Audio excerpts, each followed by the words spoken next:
നല്ല മഴ പെയ്തിരിക്കുകയാണ്. അവ ചുമ്മാ ഒരു വാക്കിനിറങ്ങിയത്. Doesn't the sun feels good?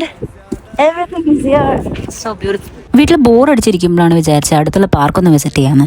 അവിടെ പോയപ്പോഴാണ് we got to know that's a residential park. അവിടെ കുറച്ച് പീപ്പിളേ ഉണ്ടായിരുന്നില്ല and it gave a creepy horror vibe. വിജനമായ വഴികൾ, ഒരു ഒറ്റപ്പെട്ട പാർക്ക്. ഇവിടെ അരുവി പോലത്തെ എന്തോ ഒരു സംഭവം ഉണ്ടായിരുന്നു. അതിന്റെ ഉള്ളിൽ ആൾക്കാരുണ്ടോ എന്നൊരു ഡൗട്ട് ഉണ്ട്. അതില്ല. പട്ടീനെ കണ്ടാൽ നമ്മൾ ഒപ്പം ഓടുന്ന ആളാണ്. ഹൊറർ പടത്തിനുള്ള എല്ലാ വകുപ്പും ഉണ്ട് ഇവിടെ. സീരിയസ്ലി ഒരു ഹൊറർ പടത്തിന് എടുക്കാനുള്ള എല്ലാ വകുപ്പുകളും ഉണ്ട്. നമ്മുടെ നാട്ടിലത്തെ വഴികള്, നമ്മുടെ നാട്ടിൽ ഈ ഇടവഴികൾ ഉണ്ടാവില്ലേ വീട്ടിലേക്ക് പോവാനുള്ളത്, അതുപോലെ ഉണ്ട്. നമുക്ക് തിരിക്കാൻ നല്ലത് കേട്ടോ. നൈറ്റ് ആയതുകൊണ്ട് വേറെ ഒരു സാഹസികത്തിന് നിൽക്കാതെ നല്ല കുട്ടികളായിട്ട് we got back to our Holmes.